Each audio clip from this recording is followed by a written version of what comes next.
Olá, sejam muito bem-vindas e bem-vindos ao nosso podcast O Espírito do Evangelho. Aqui é Antônio Campos.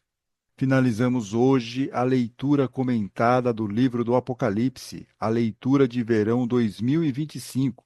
E passou rápido, hein? 8 episódios repletos de informações e dicas para você compreender melhor a obra que encerra o Novo Testamento e a Bíblia, né? Neste episódio, leremos os 3 capítulos finais do livro da Revelação, os capítulos 20, 21 e 22.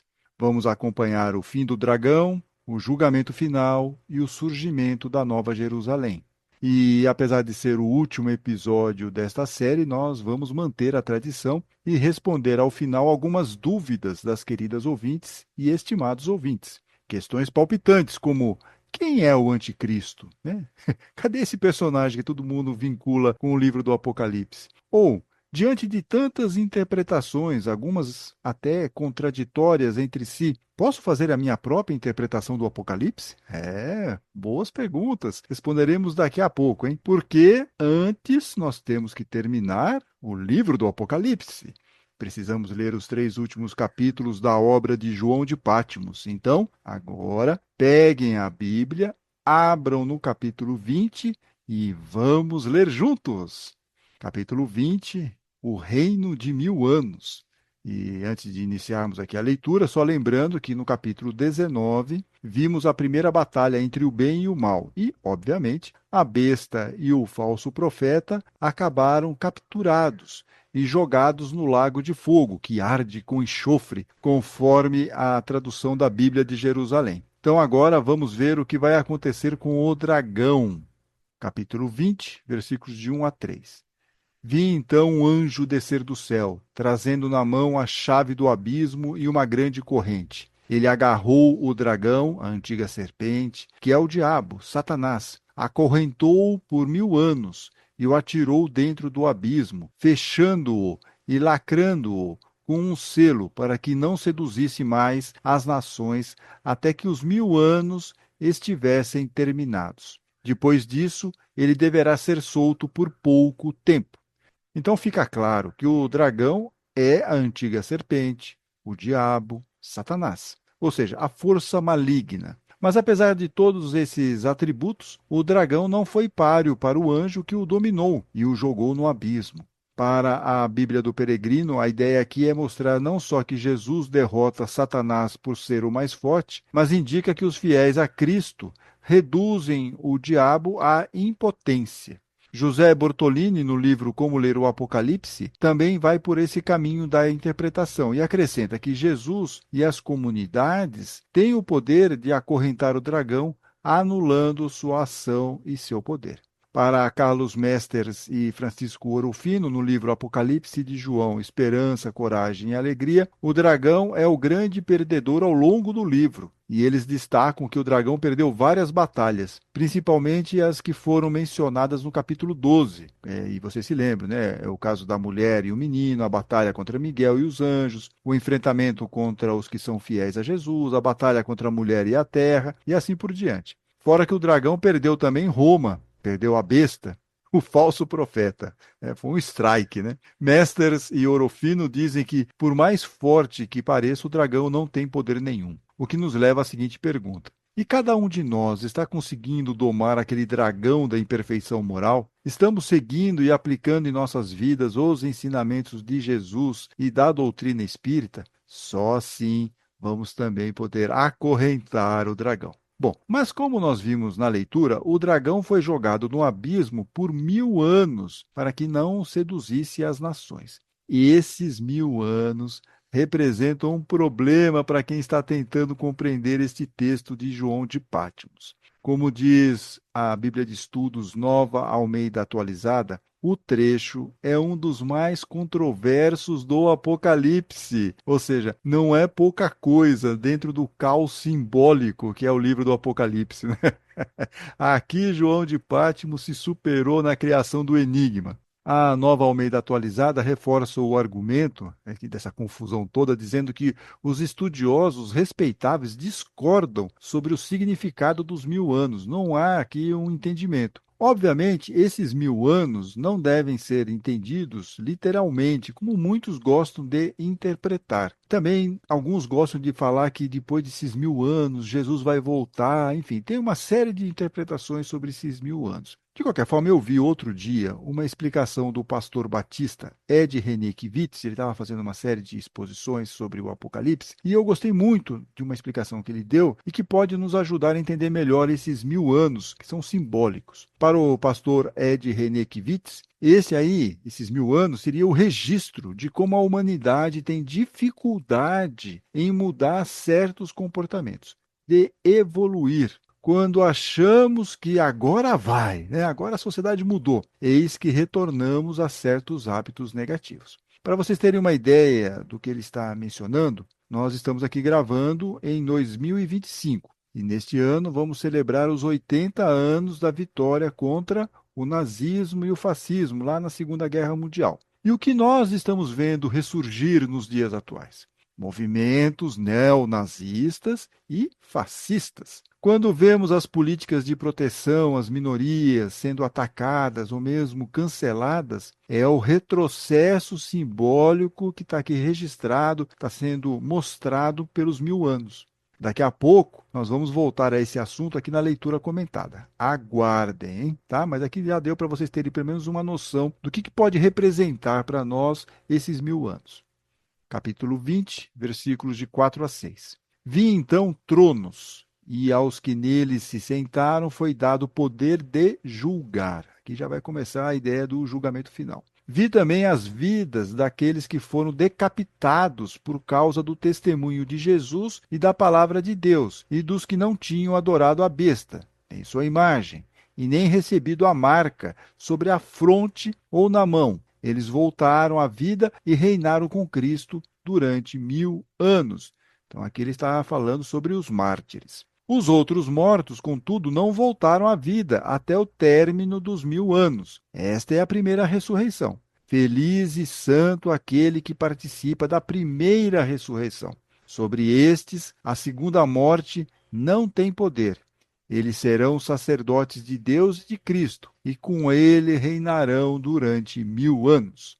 Bom, o autor fala de primeira ressurreição, segunda morte e com muita referência aos mártires, que estariam agora na posição de estar ao lado de Jesus e vão ajudar aí no julgamento final. Mas aqui, e até por causa da temática, primeira ressurreição, segunda morte e tal, né? Uma coisa meio espiritual, meio espírita para nós, eu vou me valer agora do autor espírita José de Souza Almeida, que escreveu o livro O Apocalipse, em que ele faz uma interpretação pessoal e espírita sobre a obra de João de Patmos. Para ele, a primeira ressurreição é o primeiro despertar para a bem-aventurança eterna. O espírito passou pela prova do juízo, ou seja, evoluiu. Por outro lado, a segunda morte seria a segunda reprovação daqueles espíritos que não conseguiram aproveitar suas oportunidades de evolução espiritual. Estamos caminhando para um evento do tipo separar o joio do trigo, ou, para nós espíritas, a tal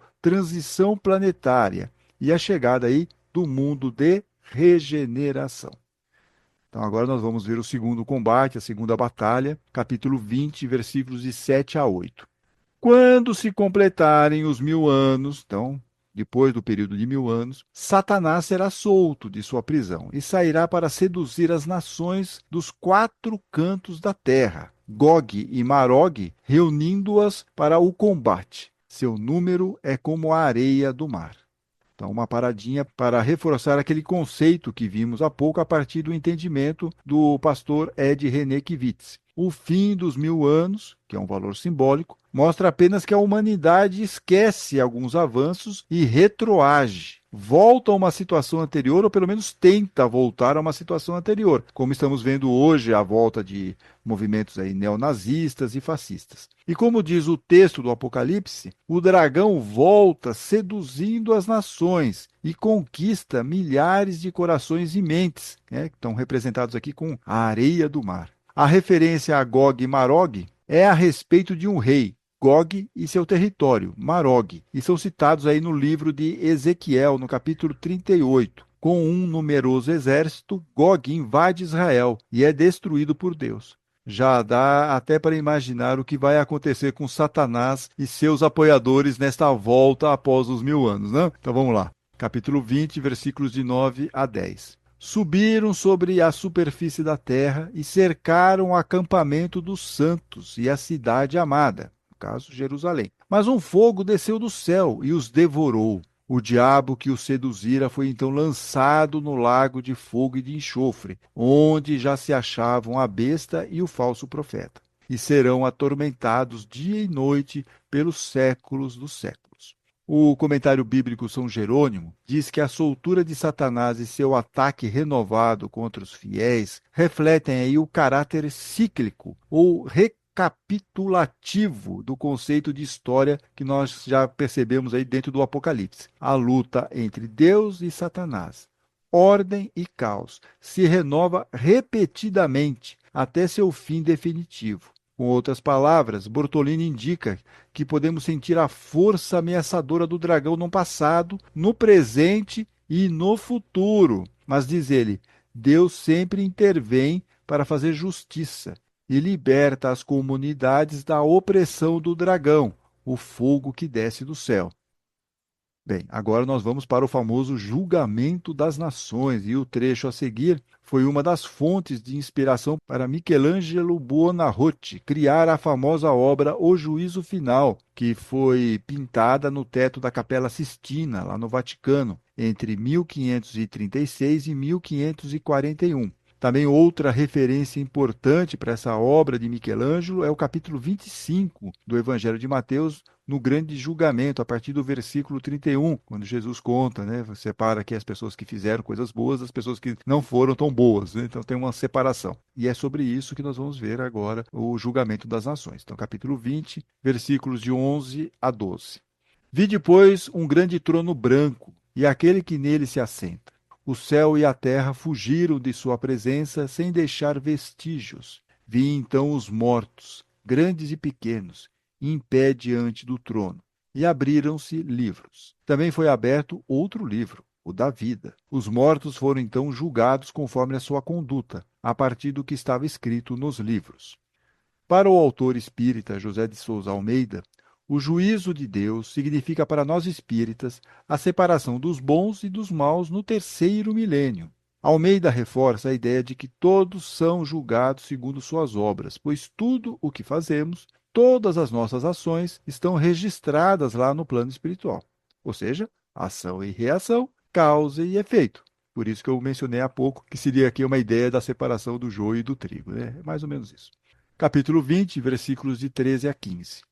O mar devolveu os mortos que nele jaziam.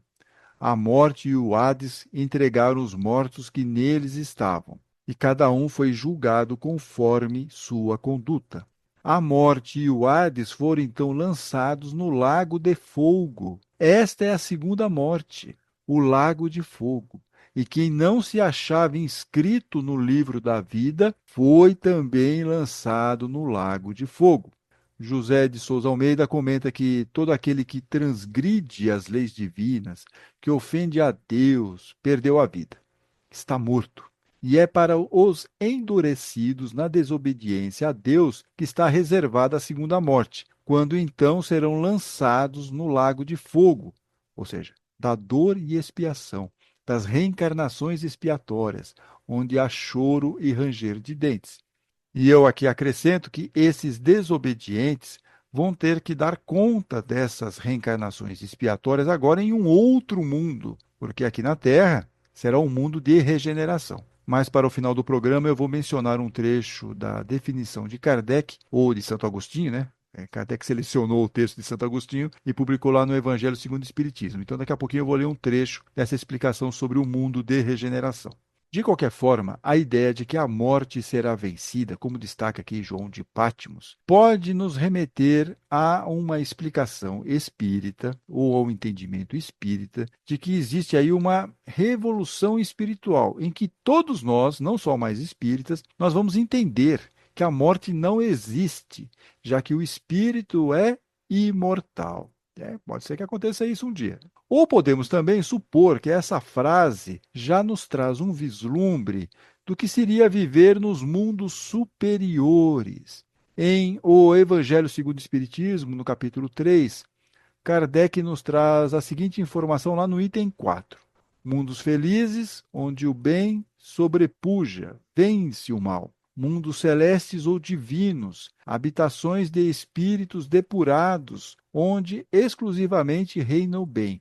E no item 9, Kardec diz, a partir das informações dos espíritos, e aqui é a parte que nos interessa, para nós entendermos essa ideia da morte, que nos mundos que chegaram a um grau superior, os mundos felizes ou celestes ou divinos, né, as condições da vida moral e material são muitíssimo diversas das da vida na Terra. O corpo nada tem da materialidade terrestre e não está, portanto, sujeito às necessidades, nem às doenças ou deteriorações que a predominância da matéria provoca. Olha que interessante. Então, talvez, quando chegarmos a esse mundo, e talvez seja essa a ideia aqui que a passagem está nos colocando, quando a morte não vai mais existir, se nós formos pegar pelo lado espírita, podemos aqui ter um vislumbre do que seriam esses mundos felizes, ou os mundos divinos, celestes, né?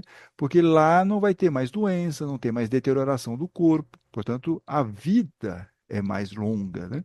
Eu sei, é muita coisa para pensar e refletir sobre a ideia que João de Patmos está nos apresentando em relação ao fim da morte, mas é legal, nós temos aqui uma oportunidade de fazermos aqui essa reflexão. Bom, mas questão da morte à parte, o fato é que o mal foi derrotado. Mesters e Orofino dizem que o julgamento final trouxe uma vitória radical e total sobre o mal. E aí nós estamos prontinhos para o surgimento da Nova Jerusalém. E assim começamos o capítulo 21, a Jerusalém futura, a Jerusalém celeste, como diz aqui a Bíblia de Jerusalém. Vamos aqui para o capítulo 21, versículos de 1 a 2. Vi então um céu novo e uma nova terra, pois o primeiro céu e a primeira terra se foram, e o mar já não existe. Vi também descer do céu, de junto de Deus, a cidade santa, uma Jerusalém nova, pronta como uma esposa que se enfeitou para seu marido. A Nova Almeida Atualizada diz que após ver a destruição dos inimigos de Cristo, João de Patmos vê por fim o céu novo e uma nova terra, que será o lar eterno do Cordeiro com sua noiva, aqui retratada por Jerusalém. Para o autor espírita José de Souza Almeida, a Terra foi depurada dos espíritos perturbadores e por isso todo o planeta fica purificado. Aí sim, então, explicados aqui o céu novo e uma nova Terra. E não será mais um mundo de provas e expiações.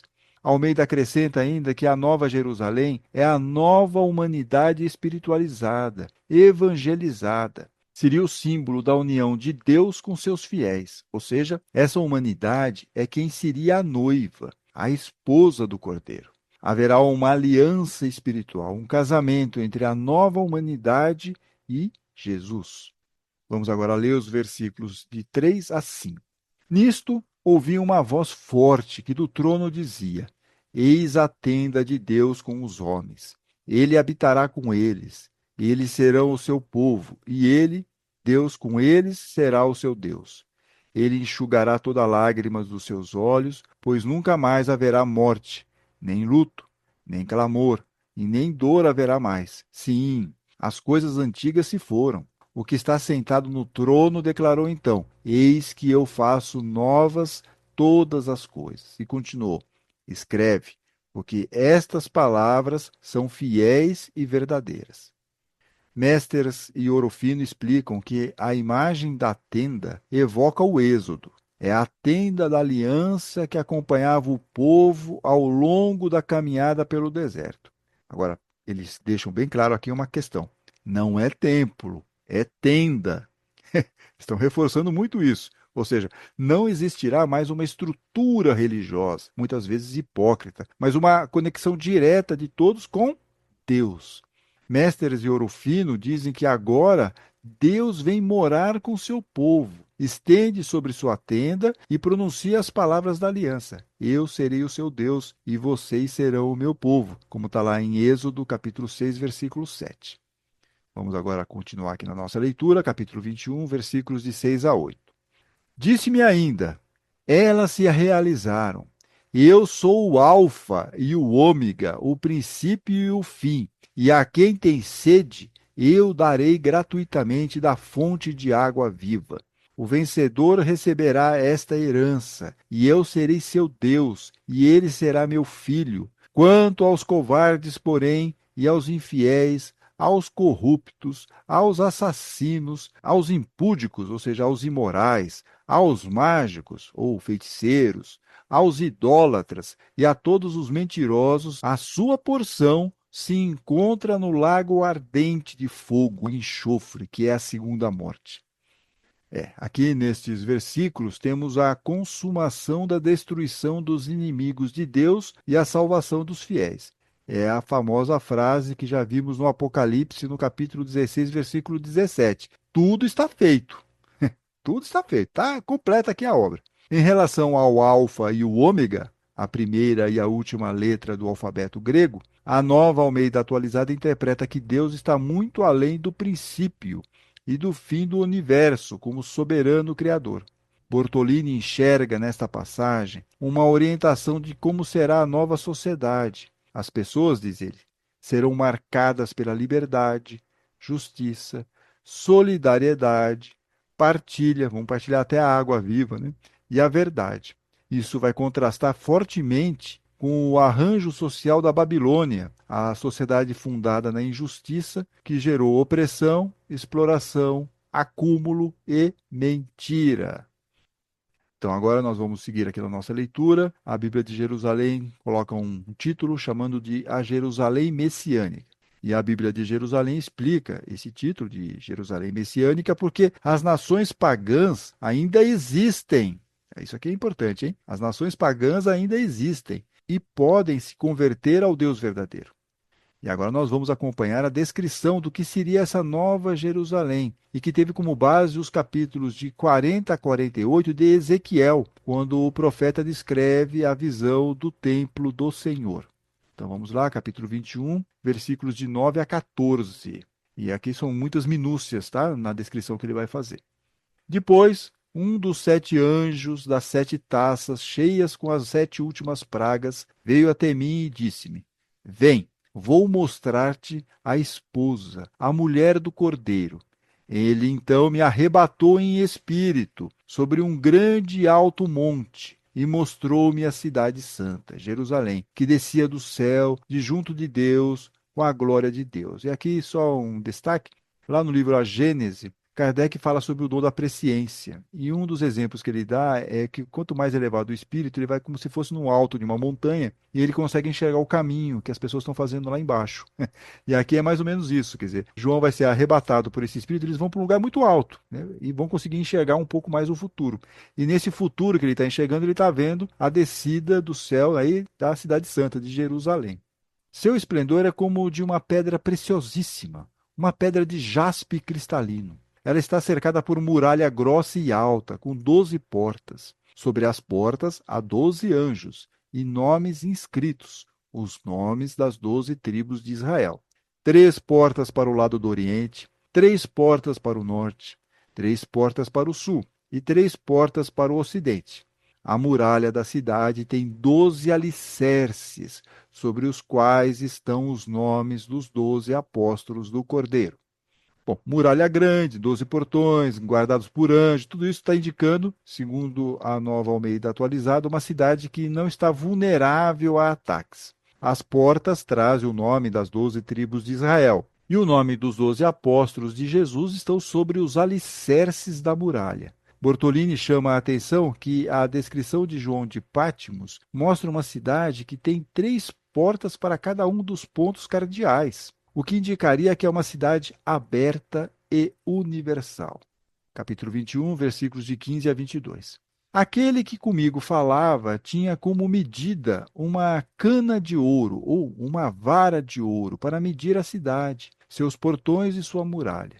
A cidade é quadrangular, seu comprimento é igual à largura. Mediu então a cidade com a cana, né, com a vara, e aí teve o seguinte resultado: 12.000 estádios. A nova tradução na linguagem de hoje diz que esse valor representa 2.200 quilômetros. O comprimento, a largura e a altura são iguais.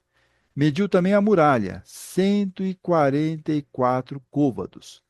A nova tradução na linguagem de hoje diz que representaria isso 64 metros. 64 metros. O anjo media com medida humana. O material de sua muralha é jaspe, e a cidade é de ouro puro, semelhante a um vidro límpido. Os alicerces da muralha da cidade são recamados, são enfeitados com todo tipo de pedras preciosas. O primeiro alicerce é de jaspe, o segundo de safira, o terceiro de calcedônia, o quarto de esmeralda, o quinto de sardônica, o sexto de cornalina, o sétimo de crisólito, o oitavo de berilo, o nono de topázio, o décimo de crisópraso, o 11º de jacinto e o 12º de ametista. José de Souza Almeida diz que a cidade é quadrada, o que simbolizaria aí firmeza, segurança, regularidade e ordem. Para a Bíblia do Peregrino, a cidade é um cubo perfeito, e o cubo é considerado uma forma perfeita. Além disso, no antigo templo de Jerusalém, havia a sala conhecida como Santo dos Santos, onde só podia entrar o sumo sacerdote, acho que uma vez no ano. Essa sala também tinha o formato de cubo. Por isso, para a Bíblia do Peregrino, a Nova Jerusalém é ela toda uma representação do Santo dos Santos, que era uma sala que eles imaginavam lá na época de Jesus, que essa sala aí teria a presença de Deus. Tá? Por isso que só o sumo sacerdote podia entrar, e se eu não me engano, era uma vez por ano. José de Souza e Almeida diz ainda aqui que a alta muralha pode ser uma espécie de cortina vibratória imposta pelo plano espiritual como proteção dessa cidade. Já as 12 pedras preciosas que adornam os alicerces apostólicos da cidade correspondem àquelas no peitoral do sumo sacerdote, nas quais estavam gravadas os nomes das 12 tribos israelitas. Para a Nova Almeida atualizada, elas também se assemelham às pedras relacionadas ao Jardim do Éden, conforme indica o profeta Ezequiel no capítulo 28, versículos de 13 a 14. Então, agora vamos ler lá no capítulo 21, dos versículos 21 a 23. As 12 portas são 12 pérolas. Cada uma das portas era feita de uma só pérola. A praça da cidade é de ouro puro, como um vidro transparente, ou seja, querendo mostrar aqui a ideia de ser algo que perdura, né? O ouro dura, não enferruja, essa aqui é a ideia. Não vi nenhum templo nela, pois o seu templo é o Senhor, o Deus Todo-Poderoso e o Cordeiro. A cidade não precisa do sol ou da lua para a iluminarem, pois a glória de Deus a ilumina, e sua lâmpada é o Cordeiro. Mesters e Ouro Fino dizem que na Nova Jerusalém não há templo, nem sol, nem lua, porque o templo é Deus e o Cordeiro. A luz é a glória de Deus, sendo o Cordeiro a lâmpada. Os dois teólogos explicam que o Deus que realiza tudo em todos torna-se tudo em todos. Bacana isso, né? Vou até falar aqui de novo. O Deus que realiza tudo em todos torna-se tudo em todos. É uma questão interna. Em outros termos, a cidade toda é um lugar de comunhão, convivência com Deus. Deus está acessível e presente, segundo aqui os dois teólogos. Capítulo 24, versículos de 24 a 27. As nações caminharão à sua luz, e os reis da terra trarão a ela sua glória. Suas portas nunca se fecharão de dia, pois ali já não haverá noite, e lhe trarão a glória e o tesouro das nações. Nela jamais entrará algo de imundo, e nem os que praticam abominação e mentira. Entrarão somente os que estão inscritos no livro da vida do Cordeiro. Para Mesters e Ouro Fino, agora a luz de Deus clareia o mundo. As nações caminham à sua luz. Bortolini destaca que o convite é para todos. Suas portas nunca se fecharão de dia, pois ali já não haverá noite. Ele conclui que disso aprendemos o seguinte: toda busca de poder e louvor, glória e honra é uma idolatria que tem como alicerce a mentira, que é geradora da sociedade injusta. Quem busca essas coisas exclui-se da grande fraternidade universal. Por isso que só podem fazer parte da Nova Jerusalém simbólica os que estão ligados de verdade com os ensinamentos de Jesus. Mas vocês podem me perguntar, né? Acho que vocês devem estar com essa dúvida. O mundo inteiro não tinha sido purificado? Então, como assim nada de imundo entrará na Nova Jerusalém? É uma dúvida muito boa, pertinente inclusive. E essa é uma das confusões que o Apocalipse nos provoca. Por isso que a Bíblia de Jerusalém fez aquela ressalva antes do versículo 9, de que as nações pagãs ainda existem e podem se converter ao Deus verdadeiro. Ou seja, a Nova Jerusalém seria um modelo do bem a ser seguido. E isso é bem diferente da Babilônia, que era um modelo do mal. Seja como for, acessar um mundo regenerado ou apenas essa nova Jerusalém, porque aqui assim, a gente pode pensar no planeta inteiro ou aqui especificamente sobre essa nova Jerusalém, tá? Mas não importa, né? Sendo um ou outro, vai exigir de cada um de nós a transformação moral. Porque se você não faz isso, você não entra na Nova Jerusalém e muito menos no mundo de regeneração. Tá? Caso contrário, como deixa claro o final do capítulo, não entraremos nem num caso e nem no outro, né? Seremos barrados na porta e ficaremos naquele lugar onde teremos aqui choro e ranger de dentes. E nós não queremos isso, né? Bom, agora rufem os tambores, nós vamos ler o último capítulo do livro do Apocalipse, capítulo 22, e vamos seguir aqui na descrição da Nova Jerusalém. Um dos sete anjos das sete taças continua a dar as explicações a João de Patmos. Então, vamos lá, capítulo 22, versículos de 1 a 4. Mostrou-me depois um rio de água da vida, brilhante como cristal, que saía do trono de Deus e do Cordeiro. No meio da praça, de um lado e do outro do rio, há árvores da vida que frutificam 12 vezes, dando fruto a cada mês, e suas folhas servem para curar as nações. Nunca mais haverá maldições. Nela estará o trono de Deus e do Cordeiro, e seus servos lhe prestarão culto, verão sua face, e seu nome estará sobre suas frontes. Bem, e aqui novamente surge a ideia da água da vida, que já vimos no capítulo anterior. E não podemos nos esquecer que Jesus é a fonte da água viva, a doutrina que salva, como explica José de Souza. E que vemos lá no Evangelho de João, tanto na passagem da mulher samaritana, no capítulo 4, como no discurso de Jesus, de que ele é a fonte de água viva, como está no capítulo 7. Já em relação à árvore da vida, José de Souza infere que trata-se da religião verdadeira a partir do Evangelho e que está acessível, daí estar no meio da praça, e visível a todos, de um lado e do outro do rio. O autor espírita segue na interpretação mostrando que quando João de Patmos diz que a árvore da vida dá frutos e suas folhas curam as nações, pode estar querendo dizer que o Evangelho dá frutos continuamente, durante o ano todo, e seus ensinamentos são uma cura para os povos. Essa foi uma visão de um espírita. A Nova Almeida atualizada diz que o rio da água da vida e a árvore da vida lembram o jardim do Éden, antes da queda de Adão e Eva. E a publicação comenta que a árvore da vida foi proibida para a humanidade, né? Depois da queda de Adão e Eva ficou interditada. Mas agora ela está liberada e vai satisfazer os moradores da cidade o ano todo. Ou seja, não terá mais maldição, como aconteceu com Adão e Eva. Capítulo 22, versículo 5.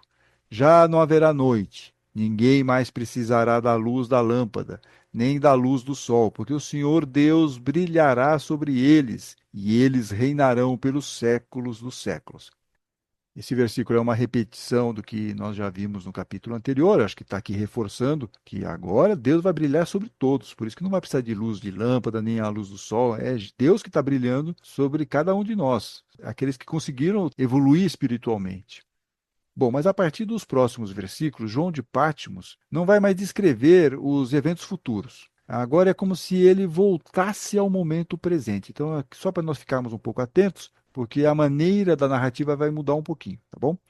Então vamos lá, capítulo 22, versículos de 6 a 7. Disse-me então: estas palavras são fiéis e verdadeiras, pois o Senhor, o Deus dos espíritos dos profetas, enviou o seu anjo para mostrar aos seus servos o que deve acontecer muito em breve. Eis que eu venho em breve. Feliz aquele que observa as palavras da profecia deste livro. Essa aqui, então, é a sexta bem-aventurança do Apocalipse. O comentário bíblico São Jerônimo diz que, em princípio, parece que a pessoa que fala é o anjo que mostrou a Nova Jerusalém a João. Mas quando essa pessoa diz, eis que eu venho em breve, que está lá no versículo 7, torna-se claro que é Jesus.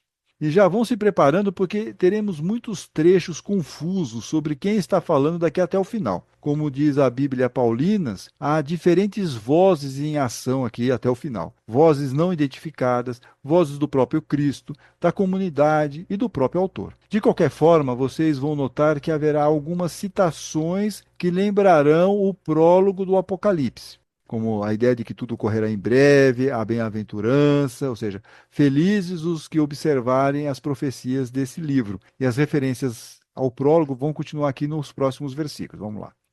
Versículos de 8 a 10.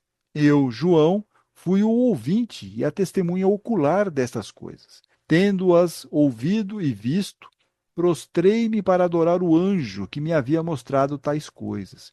Ele, porém, me impediu. Não, não o faças. Sou servo como tu e como teus irmãos, os profetas, e como aqueles que observam as palavras deste livro. É a Deus que deves adorar. E acrescentou: não retenhas em segredo as palavras da profecia deste livro, pois o tempo está próximo. Reforçando aqui a ideia que tudo que estava sendo mencionado lá por João de Patmos não era para um futuro longínquo, daqui a 2 milênios, não, era para aquele momento, para aquelas comunidades daquela época. Bortolini destaca que João de Patmos cai pela terceira vez na tentação de adorar coisas ou pessoas, como nós já vimos no capítulo 17, versículo 6, capítulo 19, versículo 10. Sinal de que as comunidades não devem abandonar o espírito crítico, que distingue entre o absoluto de Deus e o relativo das pessoas ou coisas.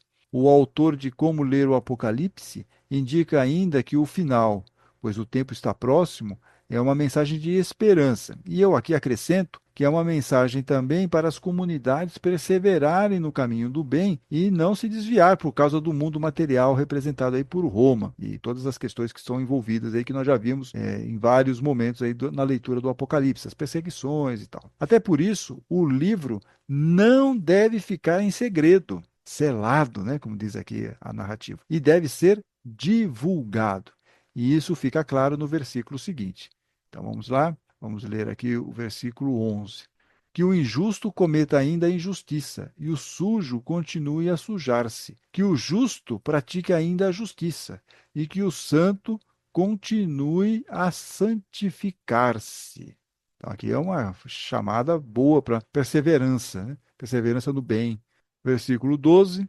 Eis que eu venho em breve e trago comigo o salário para retribuir a cada um conforme o seu trabalho.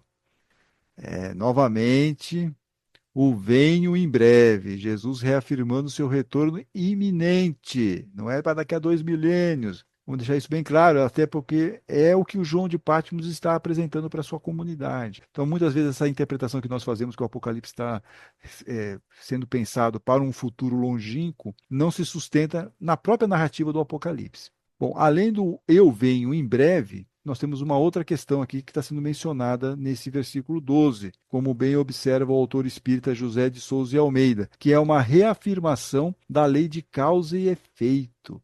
Está lá na frase, vai retribuir cada um conforme o seu trabalho, ou seja, nossas atitudes geram consequências. E se essas consequências forem negativas, nós vamos ter que dar conta disso. Capítulo 22, versículos de 13 a 15. Eu sou o Alfa e o Ômega, o primeiro e o último, o princípio e o fim. Felizes os que lavam suas vestes para terem poder sobre a árvore da vida e para entrarem na cidade pelas portas. Ficarão de fora os cães, os mágicos ou feiticeiros, os impúdicos ou os imorais, os homicidas ou os assassinos, os idólatras e todos os que amam ou praticam a mentira. E esses versículos reforçam a ideia da lei de causa e efeito que vimos aí no versículo 12. Mesters e Ouro Fino dizem que os que se esforçam para praticar o bem e a justiça recebem uma promessa de felicidade, e esta é a última bem-aventurança do livro do Apocalipse. Os teólogos enfatizam que lavar as vestes significa identificar-se com Jesus. E a partir disso consegue a sua elevação espiritual, né? Por isso que eles vão poder ter acesso à árvore da vida e vão conseguir entrar aí na cidade santa, na Jerusalém. Por outro lado, os que praticam o mal serão excluídos. E por isso João de Patmos repete a advertência já pronunciada anteriormente, como vimos aí no capítulo 21, nos versículos 8 e 17. É uma repetição, né? 3 vezes ele está falando sobre isso. Em suma, nada de impuro vai poder entrar na Nova Jerusalém. E agora vamos ao epílogo. Sim, agora é o momento final mesmo, né? Vamos lá. Capítulo 22, versículo 16. Eu, Jesus, enviei meu anjo para vos atestar estas coisas a respeito das igrejas. Eu sou o rebento da estirpe de Davi, a brilhante estrela da manhã. Mesters e Orofino dizem que este versículo é como se o livro de João de Patmos recebesse firma reconhecida do próprio Jesus. Versículo 17: o Espírito e a esposa dizem: vem, que aquele que ouve diga também: vem, que o sedento venha, e quem o deseja receba gratuitamente água da vida. Bom, e apesar de ser um versículo muito simples, né, a interpretação da mensagem está longe de ser unânime. De novo, né? O Espírito pode ser uma representação dos profetas, ou o clamor das comunidades, não só por justiça, mas pela volta de Jesus. Daí o vem. Aquele que ouve pode simbolizar qualquer pessoa que recebe a mensagem do Evangelho e também faz coro pela volta de Jesus. Mesters e Orofino explicam que é como se o Espírito, os profetas, e a esposa, a humanidade ou as comunidades, dissessem para Jesus: estamos prontos, pode vir. E João de Patmos convida a todos que o ouvem para que digam também: vem. Então agora vamos ler os últimos versículos do livro do Apocalipse, versículos de 18 a 21. A todo que ouve as palavras da profecia deste livro, eu declaro: se alguém lhes fizer algum acréscimo, Deus lhe acrescentará as pragas descritas neste livro. Meu Deus, né? E se alguém tirar algo das palavras do livro desta profecia, Deus lhe tirará também a sua parte da árvore da vida e da cidade santa, que estão descritas neste livro. Aquele que atesta estas coisas diz: sim, venho muito em breve. Amém. Vem, Senhor Jesus. A graça do Senhor Jesus esteja com todos. Amém.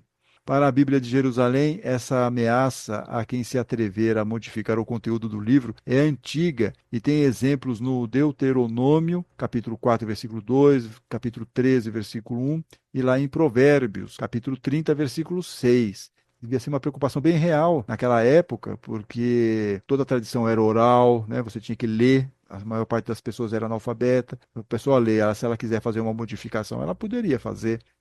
Também as pessoas que iriam copiar o Apocalipse, os escribas, eles podiam também querer fazer alguns ajustes, né? Principalmente na parte de violência, por exemplo. Então, tudo isso era uma preocupação para os autores daquela época, seja qualquer tipo de escritor, por isso então ele faz essa ressalva, que se alguém lhes fizer algum acréscimo na obra, né, Deus lhe acrescentará as pragas descritas nesse livro.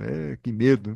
Bom, Bortolini diz que a expressão vem, Senhor Jesus, era muito querida às comunidades primitivas. Expressava toda a sua esperança no mundo novo e a garra que tinham para que o mundo novo acontecesse. Assim como nós também estamos aqui trabalhando duro para a nossa transformação moral, para sermos espíritos melhores e, quem sabe, um dia chegar aí ao mundo de regeneração.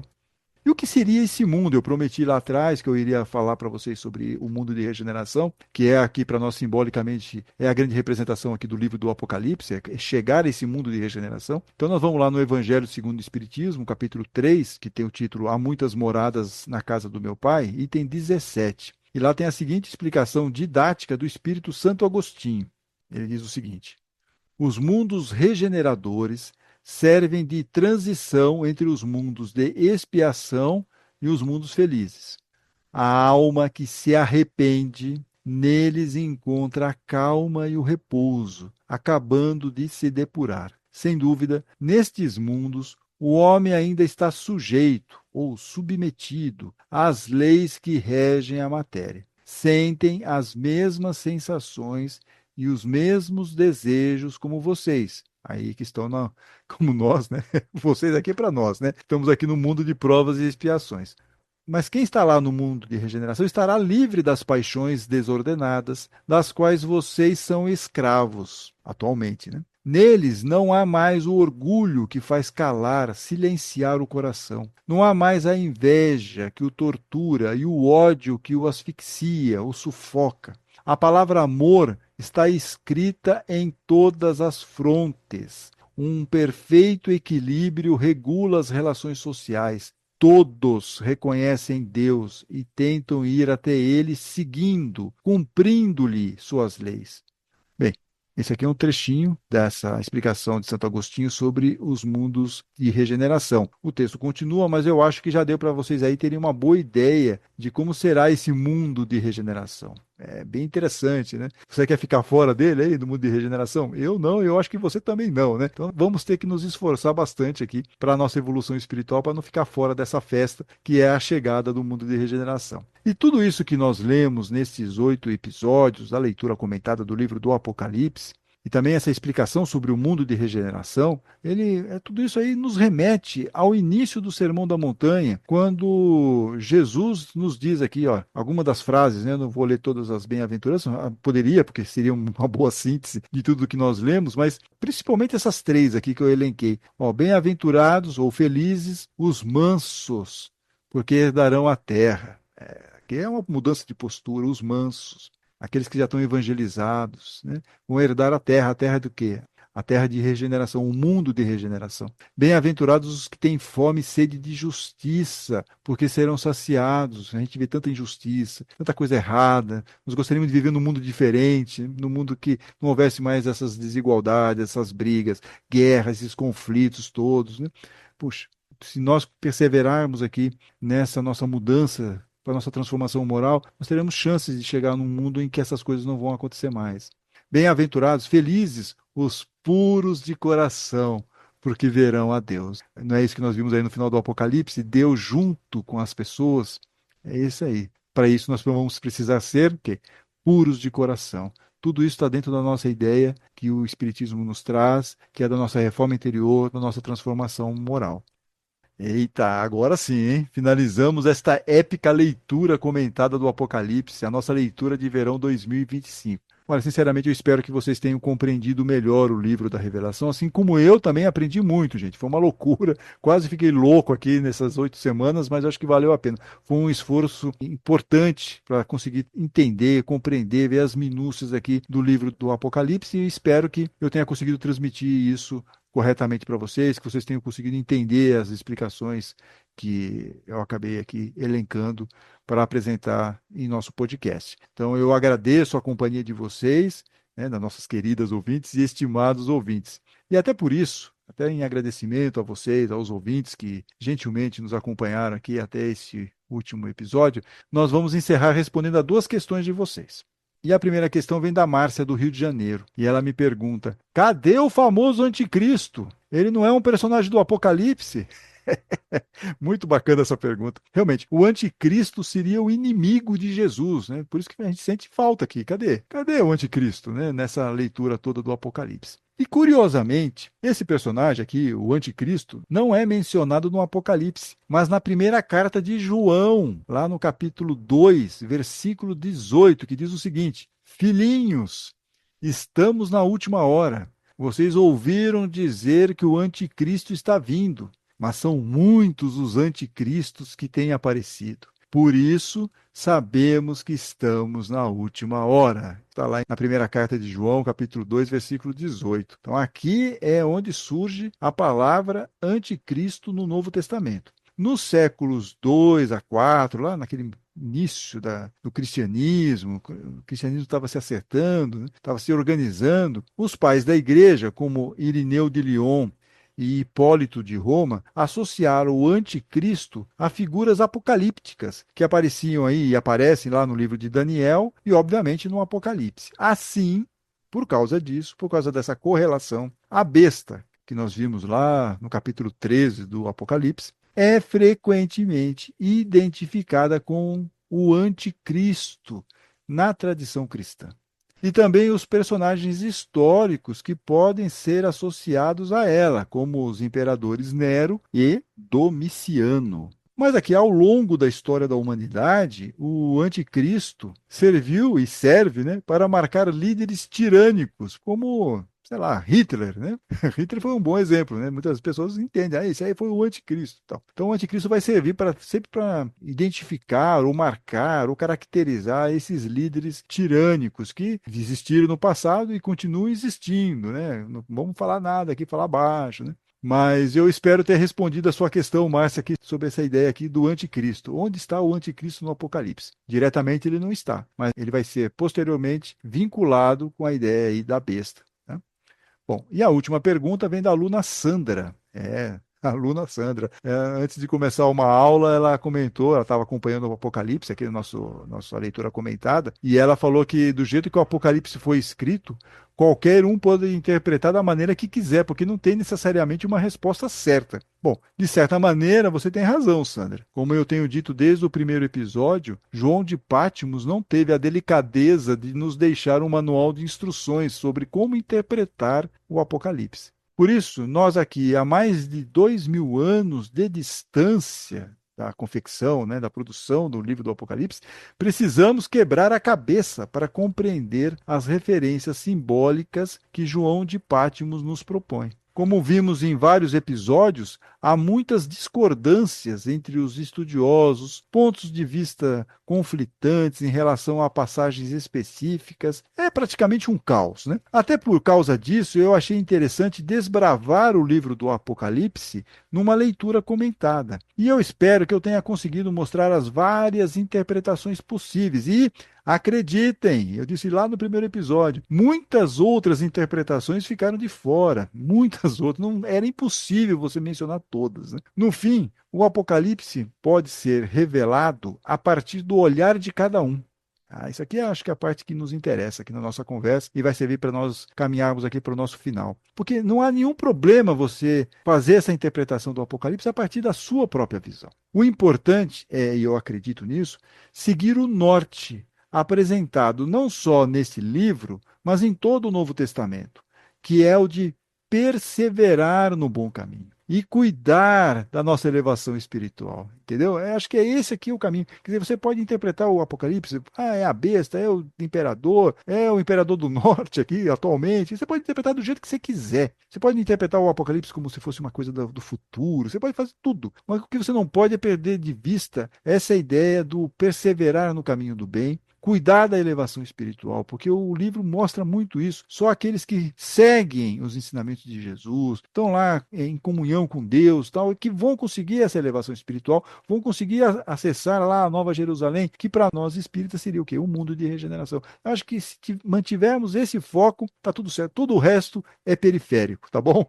E se vocês chegaram até aqui, por favor, curtam e compartilhem esse episódio, inscrevam-se no nosso canal no YouTube ou aplicativos de áudio e sigam o Espírito do Evangelho nas redes sociais. Tem link para tudo isso lá na descrição do episódio. Daqui a 15 dias, hein, gente? Acabou essa conversa de toda semana aqui, que isso realmente estava tirando o meu fôlego. Mas daqui a 15 dias nós voltamos com a programação normal e um episódio especial para marcar a 6ª temporada do podcast O Espírito do Evangelho. É programa de aniversário, que nós lançamos o primeiro episódio em março de 2020. Né? Então nós teremos aqui uma entrevista e vamos analisar juntos com esse nosso entrevistado o famoso livro Brasil, Coração do Mundo, Pátria do Evangelho. Segurem-se aí, revelações bombásticas. Até lá, hein? Fiquem bem, fiquem com Deus.